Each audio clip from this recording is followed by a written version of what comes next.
इस कार्यक्रम के पुण्यार्जक हैं श्री कंवरलाल जी महावीर प्रसाद जी पाटनी, RK ग्रुप, मदनगंज, किशनगढ़, राजस्थान। धर्म प्रबोधना समिति के महामंत्री हर्ष जी आज के मंच पर आ जाएं। हमारे जो पुण्यार्जक परिवार हैं,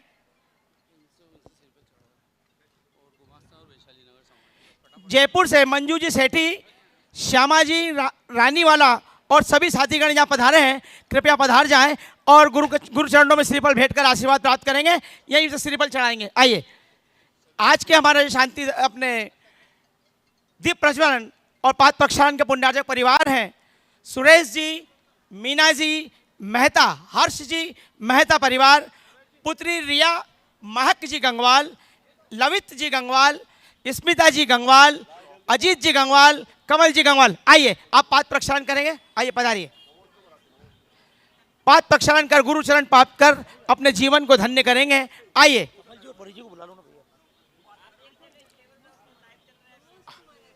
भैया थोड़ा जल्दी कर लो। हमारे आज के कार्यक्रम के बोले निर्वेक सागर जी महाराज की जय जय जय। सुरेश जी मेहता परिवार, प्रदीप जी गंगवाल साहब आप भी आइए। सुरेश जी मेहता परिवार से जो भी यहाँ पर हैं, उनके परिवार के कृपया वो स्टेज पर पधारें और पाद प्रक्षालन कर अपने जीवन को धन्य करेंगे। आइए, आज के पाद प्रक्षालन दीप प्रज्वलन शास्त्र भेंट करता परिवार हैं श्रीमान सुरेश जी मीना जी मेहता, जो कि गुणायतन के ट्रस्टी भी हैं और जिन शरणम के भी ट्रस्टी हैं। आपका पुत्र हर्ष मेहता, रिया महक गंगवाल, कृपया स्टेज पर जल्दी पधारें और अपने जीवन को कृतज्ञ करें। आज मान्यवर हेलो, एक निवेदन है, जब तक आपको मंच पर न बुलाया जाए, चलो कृपया मंच खाली कर दें। मंच से एक बार जिसको नीचे बुलाया जाए वही सिर्फ मंच पर आए। आइए, आप शास्त्र भेंट करेंगे। गुरु कमलों में शास्त्र भेंट कर अपने जीवन को कृतज्ञ करेंगे। जल्दी करिए। स्मिता जी आइए, आइए आइए। खाली एक करवा। जी जी, एक मिनट। हम आज के हमारे पाद प्रक्षालन दीप प्रज्वलन शास्त्र भेंट करता परिवार हैं सुरेश जी मेहता, जो कि गुणायतन के ट्रस्टी भी हैं, जिन शरणम के भी ट्रस्टी हैं। आज हमारा चलिए आइए फटाफट। गुमाश्ता नगर समाज और वैशाली समाज के परिवार से जो भी यहाँ समाज से यहाँ पे जो आए हैं, कृपया पधारें, शीघ्र पधारें। प्रीतिपाल जी टोंगिया साहब लास्ट में कर लेंगे अपन। लास्ट में हो, ठीक है। प्रवचन के पश्चात ओम ओम आज आप नेवी नगर जैन कॉलोनी में अब मैं पूज्य गुरुदेव के चरणों में निवेदन करता हूं कि हे गुरुदेव, आप हमें अपने अमृतमय वाणी से लाभान्वित करें, हमारा जीवन को कृतज्ञ करें। पूज्य गुरुदेव प्रमाण सागर जी महाराज, जय जय जय। ओम ओम। चलिए, हेलो हेलो, सभी लोग मंच खाली कर दें। सभी लोग मंच अपने पर जब दोनों- तक पर कोई भी ना आए, दोनों हाथ सब लोग जोड़- रुके, ओम, कोई ओम। भाई साहब अभी कोई नहीं आए। देखिए, जब तक जो ना बुलाए बैठ जाइए। बाकी माइक बंद कर दे। बुलाएंगे बाद में। सभी लोग अपने दोनों हाथ जोड़ लें और मेरे साथ महामंत्र के स्मरण के लिए अपना मानस तैयार करें।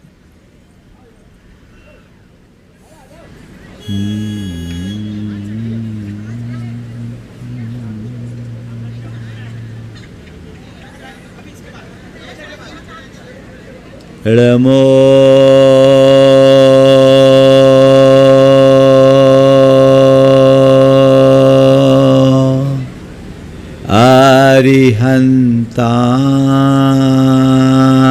आरिहन्ताणम्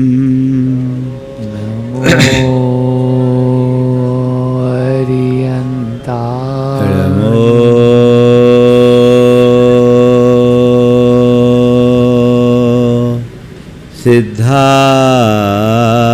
सिद्धाणम् नमो सिद्धाणम्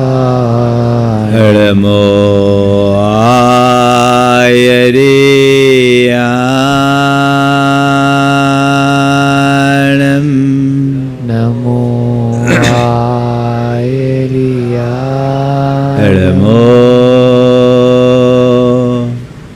उवध्याया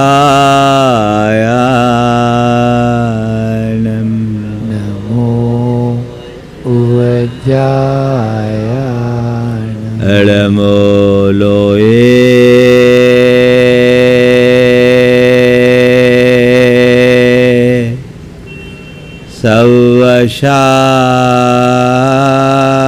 सवशाहूनम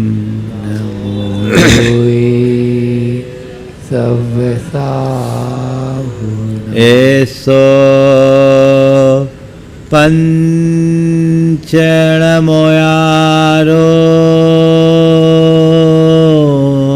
ऐसो पंचणमोयारो सवपाव पणाशिनो सवपावपणासनो मंगलालं च सवेसिं मंगलाणं च सवेसिं पढ़मं हो मंगलम। परमं होय मंगलम्। जय बोलो देवादिदेव 1008 श्री भगवान महावीर स्वामी की, अहिंसा परमो धर्म की, परम पूज आचार्य गुरुवर श्री विद्यासागर जी महाराज की, परम पूज्य मुनि श्री 108 प्रमाण सागर जी महाराज की, मंचासीन सभी मुनि राजों की। एक बार एक बड़ी कंपनी के मालिक ने अपने बोर्ड ऑफ डायरेक्टर में एक बात रखी कि वह सब उपाय बताओ जिससे हमारी कंपनी फेल हो जाए।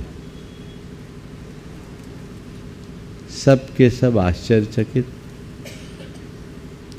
कंपनी की ग्रोथ के लिए तो सब कोई सोचते हैं, पर ऐसे उपाय जिससे कंपनी फेल हो जाए, सब लोगों को आश्चर्य हुआ। बोले सर आप क्या कह रहे हैं? मैं जो कह रहा हूं वो करो। अब क्या है, मालिक कहे तो कहना ही पड़ेगा।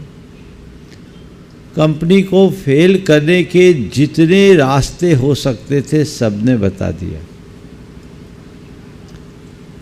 जब सब चीज़ें नोट हो गई, उन्होंने ध्यान से पढ़ा और कहा बस हमें कुछ नहीं करना, अपनी कंपनी को इन बातों से बचा के रखना है। इन बातों से बचा करके रखना है। अगर हमने उनसे बचा लिया तो हमारा जीवन अपने आप धन्य होगा। जीवन के संदर्भ में भी मुझे ये बात समझ में आती। हम जीवन के विकास के लिए भी बातें करते हैं। संत कहते जीवन का विकास आपो आप हो जाएगा यदि जीवन के विनाश करने वाले कारणों से बच जाए। चेतना का उत्थान अपने आप हो जाएगा यदि पतनकारी वृत्तियों से अपने आप को बचा ले। हम अपने जीवन में सुख, शांति और आनंद की अनुभूति करना चाहते हैं तो हमें उन तमाम बातों से अपने आप को बचाना है जो हमारे सुख शांति में बाधक बनते हैं, जो आनंद में खलल डालते हैं। आपने कभी विचार किया हमारे दुख का कारण क्या है? हमारी अशांति का कारण क्या है? हमारी परेशानी की वजह क्या है? हमारी उलझन का सबब क्या है? कभी विचार किया? यदि इन पर विचार नहीं करते तो कभी हम अपने जीवन में सुख शांति को प्रकट नहीं कर सकते। और इन पर विचार करके यदि उनका निवारण कर ले तो हमारे जीवन में कभी अशांति नहीं आ सकती। मेरे देखे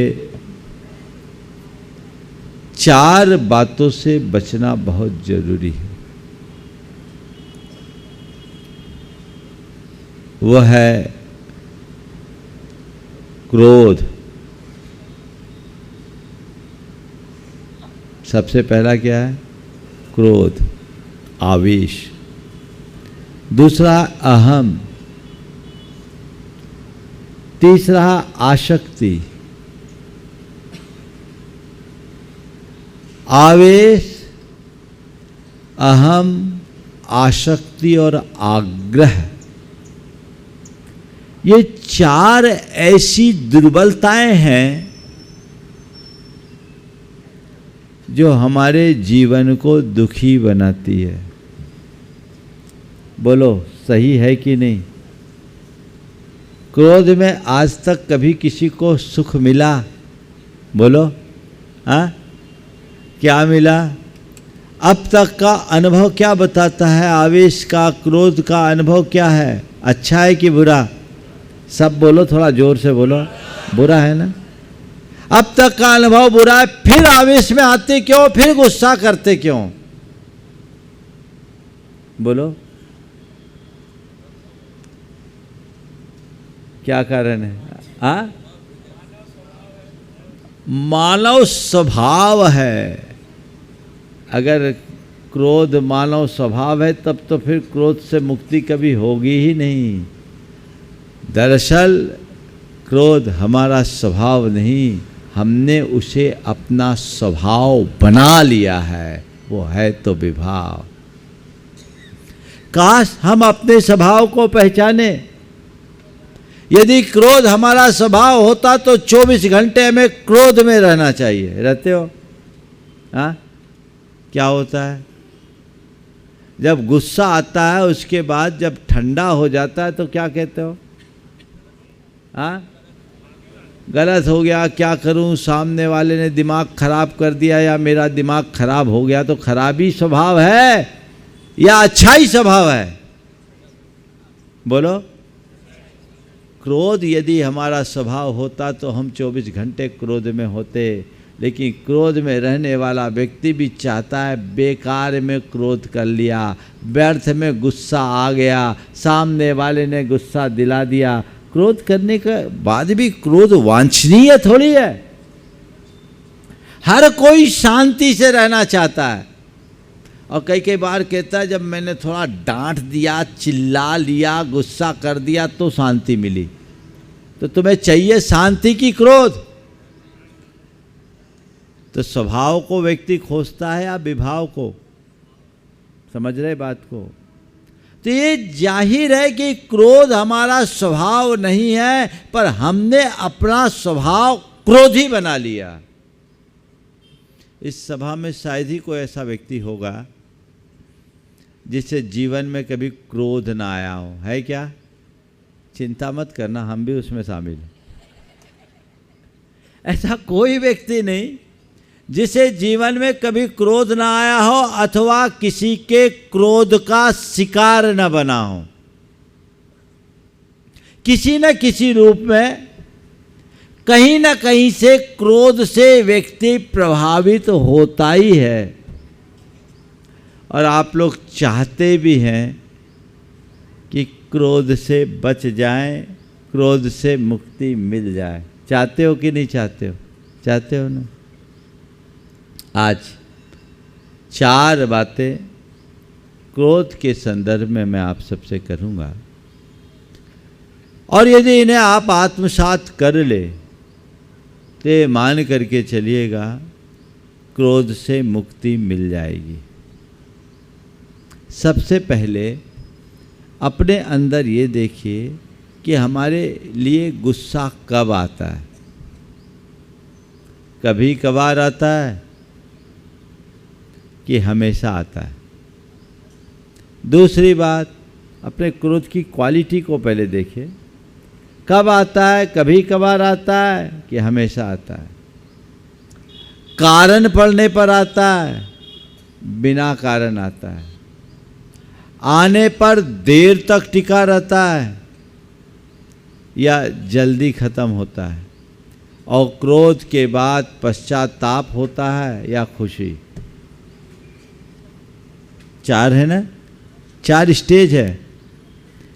बोलो, कभी कभार क्रोध आता है या प्राय क्रोध में रहते? कुछ ऐसे नख चढ़े होते हैं, है ना, जो गुस्से में ही होते।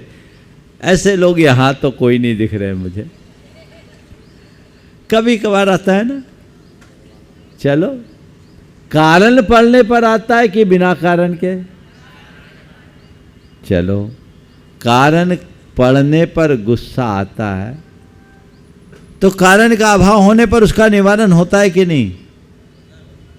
चाय में शक्कर कम पड़ी, पत्नी ने आपको चाय दिया, शक्कर कम पड़ने से गुस्सा आया। अगर पत्नी शक्कर डाल दे तो गुस्सा ठंडा होता है कि नहीं, ये बताओ? बोलो, उस समय तो और गुस्सा आ जाता है। अच्छा, ये अपना अनुभव बता रहे हैं कि उनके सामने तो ये भी प्रतिक्रिया नहीं कर सकते। अब ये जो बलजोर हो जाए। कारण पड़ने पर आता है कि बिना कारण के आता है, ये देखना है हमें। कुछ लोग हैं जिनको कारण पड़ने पर गुस्सा आता है और कारण पूर्ण होने के बाद गुस्सा ठंडा हो जाता है। पर कुछ लोग, बल्कि ज़्यादातर लोग, बिना कारण के ही गुस्सा करते हैं, बेवजह गुस्सा। कुछ का गुस्सा दीर्घ काल तक टिका रहता है और कुछ का गुस्सा आया, क्षणिक होता है, शांत हो जाता है। और कुछ लोग अपने गुस्से पर गरूर करते हैं और कुछ लोग हैं जिन्हें अपने गुस्से पर ग्लानि होती है, बाद में पश्चाताप, अरे खामोखा गुस्सा कर लिया, मुझे नहीं करना चाहिए। और इससे प्रेरित होकर सामने वाले से क्षमा भी मांग लेते हैं, भैया माफ़ करना, उस समय मुझे थोड़ा सा होश नहीं था, गुस्सा आ गया, तेजी में मैंने बोल दिया, मेरा ऐसा भाव नहीं था, तुम्हारे मन को आघात पहुंचा, मुझे क्षमा कर देना। ये परिणतियाँ होती कि नहीं होती? इन चारों प्रकार के क्रोध को अगर हम देखें, क्वचित कदाचित क्रोध आने वाले का क्रोध नियंत्रित किया जा सकता है, पर जो लोग 24 घंटे क्रोध में रहते हैं या अक्सर क्रोध में रहते हैं, क्रोध को जो अपना स्वभाव बना लेते हैं, उनके क्रोध पर नियंत्रण थोड़ा कठिन है। कारण पड़ने पर जिन्हें क्रोध आता है उनके क्रोध को नियंत्रित किया जा सकता है, लेकिन जो बिना कारण ही क्रोध में रहते हैं उनके क्रोध को नियंत्रित कर पाना थोड़ा मुश्किल है। जिनके लिए क्रोध क्षणिक होता है उनका क्रोध नियंत्रित किया जा सकता है, लेकिन जो क्रोध के आवेश में लंबे समय तक रहते हैं उनके क्रोध पर कंट्रोल करना थोड़ा कठिन है। और जिन्हें क्रोध के बाद पश्चाताप होता है उनके क्रोध को नियंत्रित करना सरल है, लेकिन जिनको क्रोध का अभिमान होता है, क्रोध के प्रति गुरूर होता है, ग्लानि नहीं होती, उनके क्रोध को नियंत्रित कर पाना थोड़ा कठिन होता है। अब हम पहले चरण वाले को लें, फिर बाद वाले को लें, होगा दोनों नियंत्रित, चिंता करने की ज़रूरत नहीं है। यदि आगे जो बातें मैं आप सबसे करने जा रहा हूँ उनको ध्यान में रखें तो आपके मन में क्रोध नहीं आएगा। जिन भी वजह से क्रोध आता है, कारण पड़ने पर क्रोध आता है, तो उसमें सबसे पहला कारण असमग्रता का चिंतन, असमग्र चिंतन। गुस्सा कब आता है? जब हम कुछ सोचते हैं वो नहीं होता, हमारे एंगल से नहीं होता। हमने किसी से कुछ कहा, उसने नहीं किया, हमने जो चाहा वह नहीं हुआ, हमारी अपेक्षाओं की पूर्ति नहीं हुई, आप लोग भुनभुना जाते हो, भुनभुनाते हो। लेकिन कोई जरूरी नहीं कि हमने सामने वाले से जो अपेक्षा रखी उसने नहीं किया। कई बार परिस्थितियां ऐसी बन जाती है कि वो चाह करके भी नहीं कर पाता। अभी हो सकता है कुछ लोगों को संचालक महोदय पर गुस्सा आ रहा होगा कि हमें श्रीफल के लिए नहीं बुलाया। क्या नाम भाई तुम्हारा? गिरीश। संचालन कर रहे हैं। आप लोगों को बुलाना होगा, आपने उनसे कह भी दिया होगा, उन्होंने आपको आश्वस्त भी कर दिया होगा कि बुलाएंगे।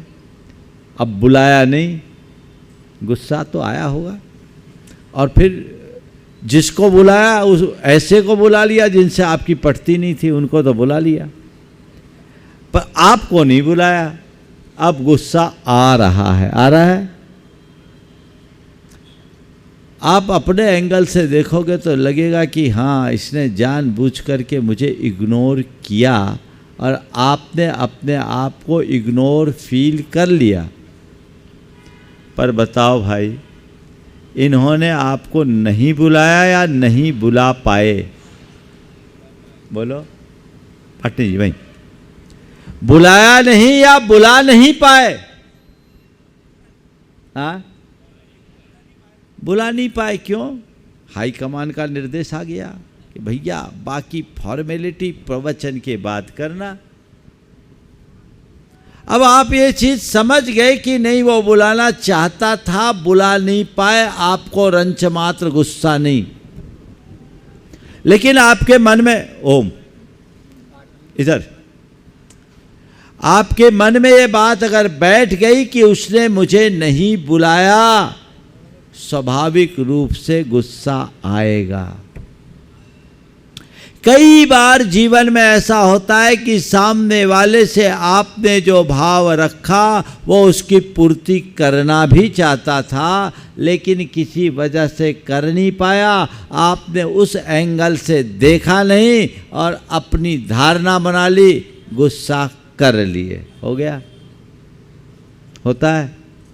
किसी को कोई आदेश आपने दिया, तुमने ये क्यों नहीं किया, सीधे चार्ज लगा दिए, आपको गुस्सा आ गया,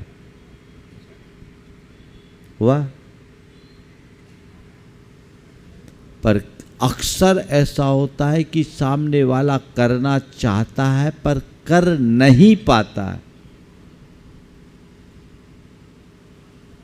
अकारण आपने गुस्सा कर लिया, क्योंकि उस दृष्टि से आपने सोचा ही नहीं। मनुष्य की एक दुर्बलता है, वो हर बात को केवल अपने नजरिए से देखने की कोशिश करता है, सामने वाले की दृष्टि से देखने का प्रयास नहीं करता। और जब ऐसा करता है तो गुस्सा आ जाता है और फिर वह तरह तरह के आरोप जड़ता है। आप अपने दफ्तर में, आपकी धर्मपत्नी आपको फोन कर रही है, आज जल्दी आ जाना, आज आपके लिए हम कुछ विशेष बनाना चाहते, क्या खाओगे? ठीक है, रोटी तो रोज खाते हैं, आज डोसा खाएंगे, आप आओ, जल्दी आ जाओ। और अब आप बताओ, आप आए हो और आपकी प्लेट में डोसे की जगह रोटी आ गई, अब क्या कहोगे? बोलो। अगर आप आए, पत्नी के कहने के बाद आए हैं और आपकी प्लेट में डोसे की जगह रोटी आ गई, अब क्या होगा? महाराज, थाली उड़ान तस्तरी बन जाएगी, यही होगा ना। चिल्लाओगे कि नहीं? हाँ, चार बातें सुनाओगे कि नहीं? यही मजाक करना था। मैंने कहा था, क्या खुद फोन करके बोला ये क्या मजाक है, ये क्या तरीका, मैं नहीं खाऊं। पता नहीं आप क्या क्या बोलोगे। और आप बोल रहे हो, आपकी पत्नी की आंखों में आंसू छलक रहे। आपने तो अपना गुबार निकाल दिया, सामने वाली ने चुपचाप दोनों हाथे जोड़कर आंसू बहाए और कहा, मैं बहुत शर्मिंदा हूँ, आज तक आपसे मैंने कभी कोई मजाक नहीं किया और इस तरह का क्रूर मजाक तो मैं कभी कर भी नहीं सकती। ये तो बेहूदी बात है, मैं नहीं कर सकती, लेकिन क्या करूं? मैं चाहती थी आपको गरम गरम डोसा खिलाऊं, लेकिन क्या बताऊं, सब कुछ रेडी कर लिया था, घोल भी तैयार था, गैस सुलगाई, गैस ही खत्म हो गई। गैस खत्म हो गई, अब मैं क्या करूं? ये तो गनीमत है, सवेरे की 4 रोटियां बची थी सो दे दी, नहीं तो ये भी नहीं मिलती। ये पॉसिबिलिटी है कि नहीं बोलो? अब क्या होगा? अरे खामोखा गुस्सा कर लिया। ध्यान रखना, गुस्सा खामोखा ही होता है, इसलिए आज से सूत्र बना लो, कोई डोसा की कह के रोटी परोसे तो समझना गैस कम हो गई होगी। इतना ही तो करना है, इतना ही करना है ना। दूसरी संभावना को सामने रखते ही क्रोध खत्म हो जाता है। वो संभावना अपने अंदर विकसित करनी चाहिए, वो दृष्टिकोण बनाना चाहिए। हम सामने वाले के दृष्टिकोण को कभी समझ नहीं पाते, समझने की कोशिश नहीं करते। हमारा ये असमग्र चिंतन हमें आवेश से भर देता है।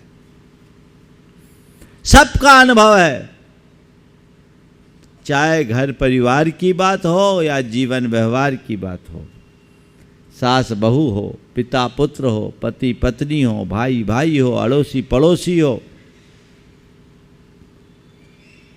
मित्र हो, परिचित हो, परिजन हो, कोई भी हो, ये असमग्र चिंतन हमें आवेश से भरता है। इसलिए एक संकल्प लीजिए, चिंतन को समग्र बनाने का, समग्रता से सोचने का। किया नहीं, ये आरोप की भाषा है, इससे आवेश आता है। कर नहीं पाया, ये समग्रता की सोच है, इससे शांति मिलती है। आज से आप ऐसा करेंगे? बोलो हाँ। एक अभ्यास कर लो और आप कुछ मत करो। आज एक संकल्प लो और 8 दिन तक ये प्रैक्टिस करो। आप पाएंगे आपका क्रोध के अगर 10 मौके हैं तो 5 मौके खत्म। अगर आप दिन भर में 10 बार क्रोध करते हो गए ना तो 5 बार खत्म, यानी 50% क्रोध केवल एक बात से खत्म हो जाएगा। आप लोग करेंगे? कब से कब तक? 8 दिन करके देखो। नहीं तो महाराज हम लोग तो सब कुछ करते हैं, लेकिन कब तक? जब तक आपके पास रहते, उसके बाद सब हवा। ये नहीं, दृष्टिकोण बदलना है, समग्रता का चिंतन लाना। ध्यान रखने की बात है, क्रोध एक नकारात्मक आवेग है जो हमारे मनोगत है, तो इसका निवारण भी हमें अपने मन से ही करना होगा। यदि हम अपनी धारा को नहीं मोड़ते तो इससे बच नहीं सकते। बदलिए। दूसरी बात, हमारे अंदर जब भी क्रोध आता है वो नकारात्मकता के कारण आता है। हमारी सोच नकारात्मक होगी, क्रोध होगा, और यदि हम सकारात्मकता से देखना शुरू कर देंगे तो क्रोध दूर हो जाएगा। सकारात्मक सोचिए। हर घटना को, हर प्रसंग को, हर परिस्थिति को यदि सकारात्मक दृष्टि से देखना शुरू कर दें तो क्रोध शांत हो सकता है। आएगा ही नहीं, क्रोध में बोध हो जाएगा। किसी ने कुछ किया, उसको सकारात्मक नज़रिए से देखना शुरू कर दो, क्रोध कम होगा। चाय में अगर शक्कर नहीं मिल रही तो ये सोचिए ना कि शायद मेरी पत्नी मेरे सेहत का ख्याल रख कर के ऐसा कर रही। सब्जी में यदि नमक की कमी है तो ये सोच लीजिए कि शायद मेरी पत्नी को ऐसा आभास हो गया होगा कि मेरा बीपी बढ़ रहा है। इसको ठंडा करने के लिए किया जा रहा है। और बताओ भाई, क्रोध में तो आदमी का बीपी बढ़ ही जाता है, तो उसको घटा के रखो। हर बात को यदि सकारात्मक नज़रिए से देखना शुरू कर दे तो जहाँ क्रोध की संभावना होती है वहाँ भी बहुत शांति का सद्भाव स्थापित हो सकता है। आप देखिए, सकारात्मकता से कैसे क्रोध को शांत किया जा सकता है, बड़े आनंद के साथ जीवन जिया जा सकता है। जिन बातों पर क्रोध आता है, अपने सकारात्मकता से हम वहाँ शांति रख सकते हैं। परम पूज्य गुरुदेव के पास एक बार एक व्यक्ति, बहुत पुरानी बात है, 1984 की, आकर के पूछा, महाराज Shri what is your business, अब बोलो। आचार्य विद्यासागर जैसे महान संत के सामने सीधे सीधे आकर के कोई ये सवाल कर ले कि व्हाट इज योर बिजनेस, बोलो क्या प्रतिक्रिया होगी? हम लोग, मैं ब्रह्मचारी था उन दिनों, पूछ लिया एक सज्जन ने, संभ्रांत से व्यक्ति थे। अब उस बेतुके और अटपटे प्रश्न की हम लोग कोई प्रतिक्रिया करे, उससे पहले ही गुरुदेव के उत्तर ने पूरे वातावरण को बदल दिया। जैसे उनने पूछा व्हाट इज योर बिजनेस, उसने कहा, आचार्य महाराज ने कहा, बिजनेस इज माई बिजनेस। क्या बोला? बिजनेस इज माई बिजनेस, व्यस्तता ही मेरा व्यवसाय है। सब लोग भौचक कर रह गए, गुरुदेव ये क्या? बोले ठीक है, उसने जो कहा अपने एंगल से कहा, हमने जो उत्तर दिया वो अपने एंगल से दिया। बिहार कर रहे थे, गुरुदेव के साथ थे, 1987 की बात। रास्ते में एक ऐसा इलाका निकला जहाँ के लोगों को भारतीय संस्कृति की समझ नहीं थी, भारतीय परंपरा से द्वेष रखते थे। कुछ बच्चे थे, ए नंगाए लुच्चा, ए नंगाए लुच्चा कहने लगा। लोगों को गुस्सा आया, काफ़ी लोग साथ में थे। कुछ लोग लपके उन बच्चों को पकड़ने के लिए दौड़े। गुरुदेव ने रुक कर कहा, ठहरो, उनकी ओर क्यों भागते हो, वो सही तो कह रहा है। वो बच्चे सही कह रहे हैं, हम नग्न हैं इसलिए हमको नंगा कह रहा है, हम लोच करते इसलिए लुच्चा कह रहा है, हम नंगे लुच्चे हैं, कह दिया तो क्या बुराई। बोलो, ये दृष्टिकोण अपने अंदर रख सकते हैं? रख सकते हैं कि नहीं रख सकते? और अगर ऐसा दृष्टिकोण रखेंगे तो कभी गुस्सा आएगा? कभी भी गुस्सा नहीं आएगा। सोच को सकारात्मक रखिए, चाहे जैसी स्थिति बन जाए आपको गुस्सा नहीं आएगा। ये तो साधु संतों की बात कर रहा हूं, मैं आम गृहस्थ की बात कहता हूं। मेरे संपर्क में एक सज्जन है जो बहुत शांत स्वभावी, और उनकी धर्मपत्नी एकदम अपोजिट। ये जितने शांत वो उतनी क्रोधी। यदि ये शांति मूर्ति है तो वो प्रचंड क्रोधी। और वो व्यक्ति बहुत प्रसन्न रहता, उसको कभी गुस्सा नहीं आता, ना दुखी होता। पत्नी जब भी क्रोध करे वो मुस्कुराते रहता। एक रोज मेरे कमरे के बाहर उसकी धर्मपत्नी उसे बहुत ऊल जलूल बोल रही थी, बहुत ऊल जलूल बोल रही थी, और वो चुपचाप मुस्कुरा करके उसकी बात सुन रहा था, हूँ हाँ करके टाल रहा था। बातें मेरे कानों तक आई, मुझे भी कुछ पल के लिए तरस आ गया कि कितना बुरा बोल रही है। उसके बाद जब वो व्यक्ति मेरे कक्ष में आया, मैंने उससे पूछा, भैया क्या कर रहे हो?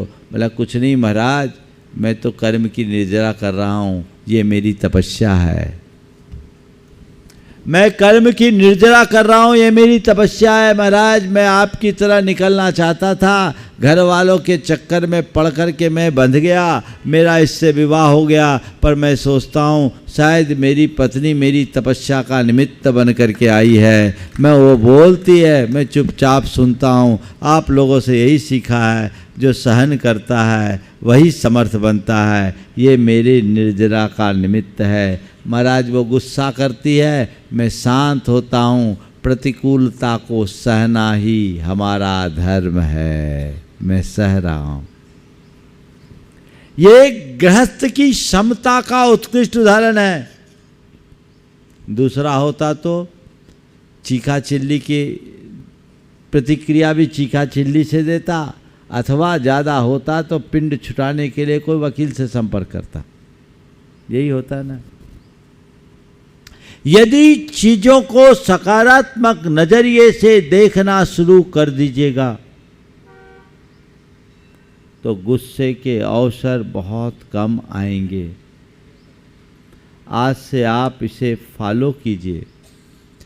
अपने क्रोध को नियंत्रित करना है तो मुझे सकारात्मक रहना है, मुझे सकारात्मक रहना है, मुझे सकारात्मक रहना है। ये हर पल अपने अंदर बिठाइए और हर घटना को, हर प्रसंग को केवल और केवल सकारात्मक नजरिए से देखने की कोशिश कीजिए। शांत हो जाएंगे, गुस्सा ठंडा हो जाएगा, फिर आपके अंदर क्रोध का आवेग हावी नहीं होगा। तीसरी बात, क्रोध से बचना है तो कुछ आत्म सुझाव दीजिए। आत्म सुझाव। क्रोध के आवेग में विवेक खो जाता, उस समय आप कुछ नहीं कर सकते। लेकिन आप जब शांत हो, भावना योग कीजिए और भावना योग के हिसाब से आत्म सुझाव दीजिए। मुझे शांत रहना है, मुझे शांत रहना है, मुझे शांत रहना है, मुझे शांत रहना है, मुझे संयम रखना है, मुझे संयम रखना है। ये 2 वाक्य, केवल 2 वाक्य आप बार बार दोहराइए।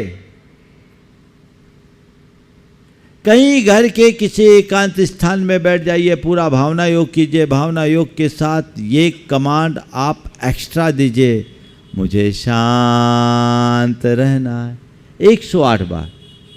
और अत्यंत दीर्घ और लयात्मक तरीके से करना शुरू कीजिए। ये अनुभूत प्रयोग है।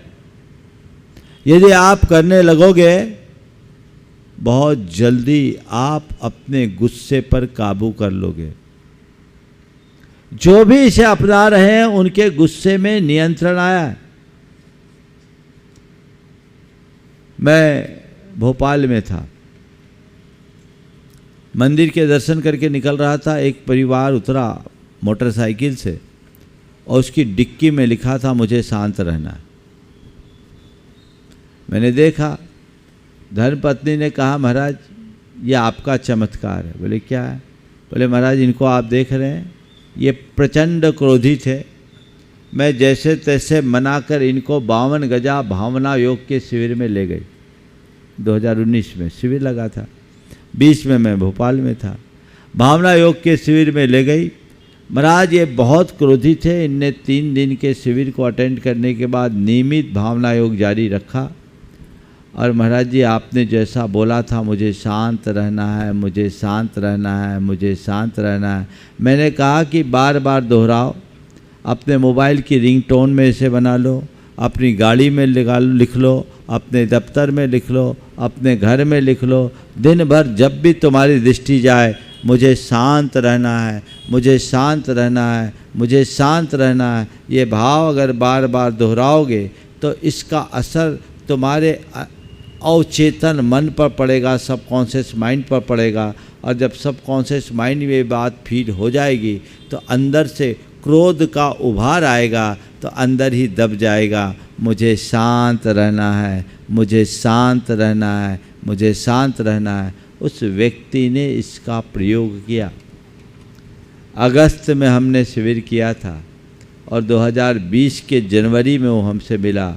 उसने कहा, महाराज जी आपने जैसा कहा था 3 महीने में, बल्कि 3 महीने से पहले परिवर्तन आ गया। पत्नी ने कहा, महाराज जी अब कोई इनको पहले तो बिना बात के गुस्सा आता था। मैं इन्हें हाईली इन्फ्लेमेबल बोलती थी। एकदम हाईली इन्फ्लेमेबल समझते हैं ना, कहाँ लिखा होता है? टैंकर्स के पीछे रहता है ना, टैंक लॉरी जो होती पेट्रोलियम वाले, तो वो मैं इनको हाईली इन्फ्लेमेबल बोलती थी। पर महाराज पहले ये जितने क्रोधी थे आज उतने ही शांत हो गए हैं। मैं अभी आपके चरणों में इसीलिए आई थी, आपके प्रति कृतज्ञता ज्ञापित करने के लिए कि महाराज आपने नरक बने घर को स्वर्ग बना दिया। क्रोध घर को नरक बना ही देता है, वो हमारे पूरे जीवन को बर्बाद कर देता है। तो आप अपनी सोच को बदलिए और ये आत्म सुझाव नियमित देना शुरू कीजिए, तो आपके अंदर क्रोध की वृत्ति अपने आप कम हो जाएगी। ये आपको करना होगा। और चौथी बात, अगर आप क्रोध पर सच्चे अर्थों में नियंत्रण चाहते हैं तो एक संकल्प लीजिए, मैं अपने क्रोध के प्रति जागरूकता लाने के लिए जब भी मुझे क्रोध आएगा, जितनी बार क्रोध आएगा उतनी बार मंदिर में 10 रुपये की पेनाल्टी लगाऊंगा। प्रैक्टिस कर लो, अभी 1 हफ्ते से शुरुआत करो, ईमानदारी से करना। पहले दिन 10 रुपये की, फिर बढ़ा देना। मेरे मन में क्रोध आया, झुंझलाहट आई, खींच आया, मुझखींच आई और मुझे इसका आभास हुआ, नोट कर लो, 10 रुपया देना और 9 बार नमोकार मंत्र पढ़ना, मन को धिक्कारना कि आज मैंने गलती कर दी, अब दोबारा ऐसी गलती नहीं होगी। आप करके देखो, हो सकता है पहले दिन 1500 लग जाए, इतने तो शायद नहीं लगेंगे, लेकिन एक बार करके देखो कितने लगते हैं। पर इतना तय है, जितना पहले दिन लगेगा उतना दूसरे दिन नहीं, और दूसरे दिन लगेगा उतना तीसरे दिन नहीं। मुझे लगता है 8वें दिन तक जीरो हो जाएगा। और अगर 2-5 हज़ार रुपया लग के जीरो हो जाता है तो इससे अच्छी बात क्या होगी। ये प्रयास ईमानदारी से करना पड़ेगा। आपको जागरूकता के साथ ईमानदारी से ये प्रयास करना पड़ेगा, और ऐसा प्रयास करोगे तभी परिणाम निकलेगा। आप इसके लिए राजी हैं? बोलिए। कोई बहुत बड़ी लंबी चौड़ी बातें नहीं की मैंने, सब प्रैक्टिकल बात है। समग्रता से सोचना है, सकारात्मक दृष्टि अपने मन में रखना है, आत्म सुझाव नियमित रखना है और कर देना है, और हमें जब भी गुस्सा आए अपने आप को पेनाल्टी के लिए तैयार रखना है। इतना ही तो करना है, फिर कभी गड़बड़ नहीं होगा। फिर आप बड़ी बड़ी बातों को भी नज़रअंदाज करने में सक्षम हो जाओगे। कोई गुस्सा दिलाएगा भी तो आप उससे प्रभावित नहीं होंगे। ये बातें खुद के क्रोध पर नियंत्रण के लिए मैंने की। ये बातें खुद के क्रोध पर नियंत्रण के लिए मैंने की। अब कोई सामने वाला गुस्सैल है तो क्या करें, ये भी एक समस्या। 2 मिनट में उसकी बात भी पूरी कर लूँ। कई लोगों के सामने बड़ी मुश्किल होती है क्रोधी को झेलने की। एक बार एक बहन जी आई, बहुत दुखी थी। बोले महाराज जी कुछ करिए ना, बहुत परेशान हूँ। बोले क्या बात हो गई? बोले महाराज जी मेरे पति हैं, पति नहीं मेरे ये हैं ना, बहुत गुस्सैल है। बोले कौन ये कौन? बोले महाराज जी आप तो समझ गए। बोले क्या हो गया? बहुत गुस्सैल है महाराज, बहुत गुस्सा करते। बोले क्या करते? बोले बहुत गंदी गंदी बातें बोलते हैं, गालियाँ देते हैं। बोले ठीक। पति ये बोल देते चलो महाराज कहाँ तक सहूँ, 27 साल हो गए। बोले 27 साल सह लिया तो और सह लो, कितने साल चलेंगे? नहीं महाराज आप तो कुछ उपाय बताइए। मैंने कहा ये बताओ, घर से निकली रास्ते में एक पागल घूमता है, कभी तुम्हें वो मिला? बोले अक्सर मिलता है, आज भी मिला था। बोले क्या बोलता है? बोले बड़ी गंदी गंदी गालियाँ देता है। बोले आज मिला था? बोला मिला था। गालियाँ दी थी? बोले दी थी। बोले तुम्हारा पति वैसी गाली? नहीं महाराज उतनी गंदी गाली नहीं देता, उतनी गंदी गाली नहीं देता। हम बोले तो फिर पागल ने गाली दी तब तो तुम विचलित नहीं हुई, पति के कहने से क्या? बोले महाराज उसमें क्या गाली, उसमें क्या विचलित होना, तो पागल है। तो हमने कहा जो पति अपनी पत्नी को गाली दे वो भी पागल है, समझ लो पगलाया हुआ है। और बताओ होश में रहने में गाली दोगे क्या? धर्म पत्नी को गाली देने वाला पागल ही है। तो समझ लेना वो टेम्परेरी पागल हो गया है। थोड़ी देर में पागलपन शांत होगा, खत्म होगा। इग्नोर कीजिए, नज़रअंदाज करने की कोशिश कीजिए, इसे सामने वाले का स्वभाव मान लीजिए, जीवन की धारा परिवर्तित हो जाएगी। आप अगर हंसकर टालने की आदत रख ले, नज़रअंदाज करने की क्षमता अपने भीतर विकसित कर ले, सामने वाले की बात को उसका स्वभाव मान ले, तो आप पर कभी क्रोध हावी नहीं होगा। हमें ऐसी मनोवृत्ति अपने अंदर जगानी चाहिए। बंधुओं, ये नेमी नगर, सुदामा नगर, गुमास्ता नगर और जितने नगर हैं, इन लोगों का सबका आग्रह था। आज यहाँ योग बना है और ये प्रवचन की धारा जब तक यहाँ चलते रहेगी। आप लोगों ने भावना योग का निवेदन किया। कल यद्यपि ठंड है, स्थान खुला है, फिर भी आपके आग्रह को देखते हुए कल प्रातः 6:30 बजे से यहाँ भावना योग का एक सत्र यहाँ होगा। आप सब समय पर आकर के उसका लाभ ले सकेंगे। आने वाले 2 दिसंबर से 7 दिसंबर तक इस कार्यक्रम के पुण्यार्जक हैं श्री कंवरलाल जी महावीर प्रसाद जी पाटनी, आर के ग्रुप, मदनगंज, किशनगढ़, राजस्थान।